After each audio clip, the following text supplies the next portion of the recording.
ನಾವು ಬೈಕಲ್ಲಿ ಹೋಗ್ತಾ ಇರುವಾಗ ಡ್ರಾಪ್ ಕೊಡಿ ಅಂತ ಕೇಳೋರು ರಸ್ತೆನಲ್ಲಿ ತುಂಬಾ ಜನ ಇರ್ತಾರೆ. ಡ್ರಾಪ್ ಕೊಡ್ಬೇಕಾ ಬೇಡವಾ ಅನ್ನೋದು ಈಗ ಒಂದು ದೊಡ್ಡ ಪ್ರಶ್ನೆ ಹೋಗಿದೆ.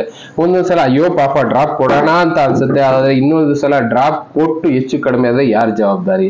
ಇನ್ನು ಮುಂದೆ ಡ್ರಾಪ್ ಕೊಡ್ಬೇಕು ಅಂದ್ರೆ 100 ಸಲ ಯೋಚನೆ ಮಾಡಬೇಕು. ಯಾಕೆ? ಈಗ ರಸ್ತೆನಲ್ಲಿ ನೋಡಿದೀವಿ, ಹೆಲ್ಮೆಟ್ ಇಲ್ಲದೆ ಎಷ್ಟೋ ಜನ ನಿಂತಿರ್ತಾರೆ. ನಾವು ಡ್ರಾಪ್ ಕೊಡೋದಕ್ಕೆ ಹೋಗ್ತೀವಿ, ಹೆಲ್ಮೆಟ್ ಇಲ್ಲದೆ ಇರೋ ಕೇಸು ನಮ್ಮ ಮೇಲೆ ಬೀಳುತ್ತೆ. ಇನ್ನ ಸೆಕೆಂಡ್ರಿ ಹೆಲ್ಮೆಟ್ ಹಿಡ್ಕೊಂಡು ಎಷ್ಟೋ ಜನ, ನಾನು ನೋಡಿದಾಗೆ ಈ Jalahalli cross flyover, Goraguntepalya flyover ಹತ್ರ ಎಷ್ಟೋ ಜನ ಹೆಲ್ಮೆಟ್ ಹಿಡ್ಕೊಂಡು ನಿಂತಿರ್ತಾರೆ ನಮಗೆ ಡ್ರಾಪ್ ಕೊಡಿ ಅಂತ. ಇಲ್ಲಿ ಹೊಸ ಒಂದು ಕಾನೂನು ಇದೆ, ಹೊಸದು ಅನ್ನೋದಕ್ಕಿಂತ ಸ್ವಲ್ಪ ದಿನಗಳ ಹಿಂದೆನೆ ಬಂತು. ಎಷ್ಟೋ ಜನಕ್ಕೆ ಗೊತ್ತಿಲ್ಲದೆ ಇರೋದ್ರಿಂದ ಇದನ್ನ ಹೇಳ್ತಾ ಇದೀನಿ. ಕಾರಣ ಬಂದು ಡ್ರಾಪ್ ಕೊಡುವಾಗ 100 ಸಲ ಯೋಚನೆ ಮಾಡಿ. ಈಗ ಹೊಸ ಕಾನೂನು ಏನಿದೆ ಅಂದ್ರೆ, ನಾವು ಬೈಕ್ ಓಡಿಸ್ತಿರ್ತೀವೋ ಕಾರ್ ಓಡಿಸ್ತಿರ್ತೀವೋ, ಯಾರೋ ಒಬ್ರು ಎಮರ್ಜೆನ್ಸಿ ಡ್ರಾಪ್ ಕೊಡಿ ಕೈ ತೋರಿಸ್ತಾ ಇರ್ತಾರೆ, ನಾವು ಡ್ರಾಪ್ ಕೊಡೋಣ ಅಂತ ಕರ್ಕೊಂಡು ಹೋಗ್ತಾ ಇರ್ತೀವಿ. ಕರ್ಕೊಂಡು ಹೋಗಿ ಅಕಸ್ಮಾತ್ ಆಗಿ ಯಾರೋ ಒಬ್ರು ಮಿಸ್ಟೇಕ್ ಇಂದ ಆಕ್ಸಿಡೆಂಟ್ ಆದ ಸಂದರ್ಭದಲ್ಲಿ ನಾವು ಡ್ರಾಪ್ ಕೊಡ್ತಾ ಇರ್ತೀವಲ್ಲ, ಆ ವ್ಯಕ್ತಿಗೆ ಏನೇ ತೊಂದರೆ ಆದ್ರೂ ಗಾಡಿ ಓನರೇ ಕಟ್ಕೊಡ್ಬೇಕು ಅಂತ ಒಂದು ಕಾನೂನು ಇದೆ. ಇದರಿಂದ ಏನಾಗುತ್ತೆ, ನಾವು ಆಕ್ಸಿಡೆಂಟ್ ಆಗ್ಲಿ ಅಂತ ಯಾರೂ ಬಯಸೋದಿಲ್ಲ, ಬಟ್ ಆದ್ರೆ ಆಕ್ಸಿಡೆಂಟ್ ಅಕಸ್ಮಾತ್ ಆಗಿ ಆದ್ರೆ, ಇಲ್ಲ ಆ ವ್ಯಕ್ತಿ ಏನೋ ಒಂದು ತಲೆ ಸುತ್ತೋ, ಇನ್ನೊಂದು ಏನೋ ಆಯ್ತು, ಹೆಲ್ತ್ ಪ್ರಾಬ್ಲಮ್ ಇತ್ತು, ಅಕಸ್ಮಾತ್ ಆಗಿ ಗಾಡಿಯಿಂದ ಬಿದ್ದು ಹೆಚ್ಚು ಕಡಿಮೆ ಆದ್ರೂ ಜವಾಬ್ದಾರಿ ಬಂದು ಗಾಡಿ ಓನರ್ ಯಾರಿರ್ತಾರೆ ಅವರೇ ಜವಾಬ್ದಾರಿ ಆಗ್ತಾರೆ. ಅವರೇ ಅವ್ರ ಫ್ಯಾಮಿಲಿ ಪೂರ್ತಿ ಏನ್ ಖರ್ಚು ತಗಲುತ್ತೆ, ಇಲ್ಲ ಅವರ ಹಾಸ್ಪಿಟ್ಲ್ ಖರ್ಚು ಏನ್ ತಗಲುತ್ತೆ, ಆ ನಷ್ಟ ಪರಿಹಾರ ಅನ್ನೋದನ್ನ ಕೂಡ ಈ ಗಾಡಿ ಓನರ್ ಕಟ್ಕೊಡ್ಬೇಕಾದಂತ ಕಾನೂನು ಇದೆ. ಅದಕ್ಕೋಸ್ಕರ ಇನ್ನು ಮುಂದೆ ಡ್ರಾಪ್ ಕೊಡ್ಬೇಕಾದ್ರೆ ತುಂಬಾ ಸಲ ಯೋಚನೆ ಮಾಡಿ.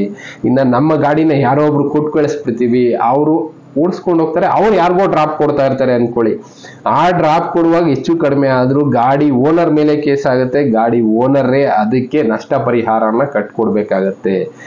ಇದಕ್ಕೆ ಇನ್ನು ಮುಂದೇನಾದ್ರೂ ಹುಷಾರಿರಿ. ಡ್ರಾಪ್ ಕೊಡುವಾಗ ತುಂಬಾ ಕ್ಲೋಸ್ ಇರೋರು ಓಕೆ, ನೀವು ಶ್ಯೂರಿಟಿ ಕೊಡೋಂಗಿದ್ರೆ ಅಂತ ವ್ಯಕ್ತಿಗೆ ಮಾತ್ರ ಡ್ರಾಪ್ ಕೊಡಿ. ತುಂಬಾ ಕ್ಲೋಸ್ ಫ್ರೆಂಡ್ಸ್ಗಾದ್ರೂ ಸರಿ, ಬೈಕ್ ಆಗ್ಲಿ ಕಾರ್ ಆಗ್ಲಿ ಕೊಟ್ಟು ಕಳಿಸುವಾಗ ಹುಷಾರಾಗಿರಿ. ಅವ್ರು ಹೋಗಿ ಯಾರಿಗೋ ಗುದ್ದಿದ್ರು, ಇಲ್ಲ ಯಾರಿಗೋ ಒಬ್ರು ಡ್ರಾಪ್ ಕೊಡುವಾಗ ಹೆಚ್ಚು ಕಡಿಮೆ ಆಯ್ತು ಅಂದ್ರು ಗಾಡಿ ಓನರೇ ಅದಕ್ಕೆ ಜವಾಬ್ದಾರಿ ಅಂತ ಕಾನೂನು ತುಂಬಾ ಸ್ಟ್ರಿಕ್ಟ್ ಆಗಿ ಮಾಡಿದ್ದಾರೆ. ಇದನ್ನ ಯಾರು ಅನುಭವಿಸ್ಬೇಕಾಗತ್ತೆ? ಗಾಡಿ ಓನರ್ ಮಾತ್ರನೇ. ಎಷ್ಟೇ ಕ್ಲೋಸ್ ಆಗಿದ್ರು ನೀವು ಶ್ಯೂರಿಟಿ ಕೊಡುವಂತ ವ್ಯಕ್ತಿಗೆ ಗಾಡಿನ ಕೊಡಿ. ಇಲ್ಲ ನೀವು ಡ್ರಾಪ್ ಕೊಡುವಾಗ 100 ಸಲ ಯೋಚನೆ ಮಾಡಿ, ಇವರು ಕೊಡ್ಬೋದಾ ಅಂತ ಒಂದು ನಿಮ್ಗೆ ಅನ್ಸಿದ್ರೆ ಮಾತ್ರ ಕೊಡಿ. ತುಂಬಾ ಎಮರ್ಜೆನ್ಸಿ ಕಂಡೀಷನ್ ಏನೂ ಮಾಡೋದಕ್ಕೆ ಹೋಗೋದಿಲ್ಲ. ಮಾನವೀಯತೆ ದೃಷ್ಟಿಯಿಂದ ಡ್ರಾಪ್ ಕೊಡ್ಬೇಕಾಗತ್ತೆ. ಅದನ್ನ ಬಿಟ್ಟು ಸುಮ್ಮನೆ ನಿಂತಿರೋರಿಗೆಲ್ಲ ಡ್ರಾಪ್ ಕೊಡೋದಕ್ಕೆ ಹೋಗ್ತೀವಲ್ಲ, ಕೈ ತೋರಿಸಿದವ್ರಿಗೆಲ್ಲ, ಅದರಿಂದ ಸಿಕ್ಕಾಕೊಳ್ಳೋರು ಗಾಡಿ ಓನರ್ಗಳೇ. ಇನ್ನು ಮುಂದೆ ಏನಾದ್ರೂ ಡ್ರಾಪ್ ಕೊಡುವಾಗ ಒಂದ್ಸಲ ಯೋಚನೆ ಮಾಡಿ ಡ್ರಾಪ್ ಕೊಡಿ. ಆದಷ್ಟು ಅವಾಯ್ಡ್ ಮಾಡಿ. ಈ ಕಾನೂನು ಇರೋದ್ರಿಂದ ಆದಷ್ಟು ಓನರ್ಗಳ ತಲೆ ಮೇಲೆ ದಂಡ ಅನ್ನೋದು ಬೀಳುತ್ತೆ. ಇದ್ರ ಬಗ್ಗೆ ಸ್ವಲ್ಪ ಅರಿವಿರಲಿ. ಈ ತರ ಎಷ್ಟೋ ಕಾನೂನುಗಳು ಬರ್ತಾ ಇದೆ, ಅವುಗಳ ಬಗ್ಗೆ ತಿಳ್ಕೊಳ್ತಾ ಇರೋಣ. ನಮ್ಗೆ ಇದರಿಂದ ಅನುಕೂಲನೂ ಇರುತ್ತೆ, ಅನಾನುಕೂಲನೂ ಇರುತ್ತೆ. ಅಂತ ಅನುಕೂಲಗಳನ್ನ ಪಡ್ಕೊಳ್ಳೋಣ, ಅನಾನುಕೂಲ ಇದ್ರೆ ಅಂಥದ್ದನ್ನ ತಿಳ್ಕೊಂಡು ನಾವು ಮುಂದೆ ಹೆಜ್ಜೆ ಇಡೋಣ. ಬೇರೆ ಬೇರೆ ವಿಷಯಗಳ ಜೊತೆ ಮತ್ತೆ ಸಿಗ್ತೀನಿ. Thank you, good bye.